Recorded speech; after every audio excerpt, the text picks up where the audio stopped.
बर्दाश्त करने की क्षमता अब लोगों में नहीं रह गई। छोटी छोटी बातों पर बिना सोचे समझे भी खूंखार वारदातों को अंजाम दिया जा रहा है। इसी तरह का एक मामला राजधानी से सामने आया है।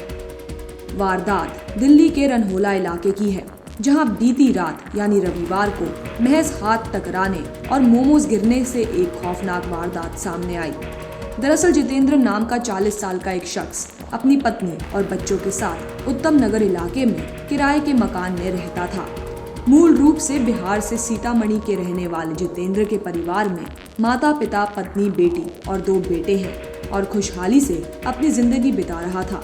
लेकिन उसकी जिंदगी में रविवार की रात काल बनकर आई। दरअसल देर रात तिरंगा चौक पर जितेंद्र अपने दोस्त के साथ पान स्टॉल के पास खड़े होकर बातचीत कर रहा था।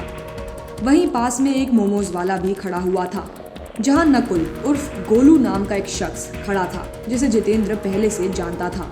वो मोमोज खा रहा था। ऐसे में जितेंद्र का बात करते हुए नकुल के हाथ से हाथ टकरा गया और आरोपी नकुल के हाथ से मोमोज गिर गए, जिसके बाद नकुल जितेंद्र को गाली देने लगा। फिर देखते ही देखते नशे की हालत में नकुल और जितेंद्र में कहासुनी हो गई और नकुल ने अपनी जेब से चाकू निकालकर जितेंद्र के गले पर वार कर दिया, जिसके बाद खून से लथपथ जितेंद्र को दोस्तों ने मिलकर द्वारका मोड़ स्थित तारक हॉस्पिटल पहुंचाया।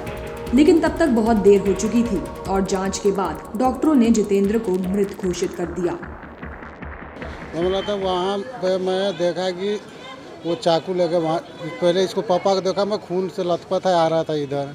फिर मैं वहाँ गया तो लड़का चाकू लेके खड़ा था और चाकू लेके एक हाथ में बियर की बोतल रखा था, एक हाथ में चाकू रखा था और कम से कम वहाँ 50 आदमी का भीड़ लगा हुआ था। कोई डर से नहीं जा रहा था। कोई कह रहा था जो यहाँ आएगा उसको मैं पेल दूँगा, उसको मैं मार दूँगा।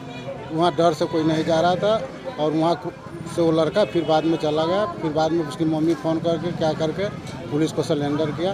फिर हम लोग यहाँ गले पे मारा हुआ था और ब्लड बंद नहीं हो रहा था। बहरहाल वारदात के बाद जितेंद्र के घर वाले डरे हुए हैं और पुलिस वालों से न्याय की गुहार लगा रहे हैं। पुलिस ने आरोपी को वारदात के बाद पब्लिक की सहायता से गिरफ्तार कर लिया है। साथ ही पुलिस ने वारदात में इस्तेमाल चाकू को भी जब्त कर लिया है। आरोपी की पहचान नकुल कुमार उर्फ गोलू के रूप में हुई, जिसकी उम्र 18 साल है। ब्यूरो रिपोर्ट, प्राइम तक।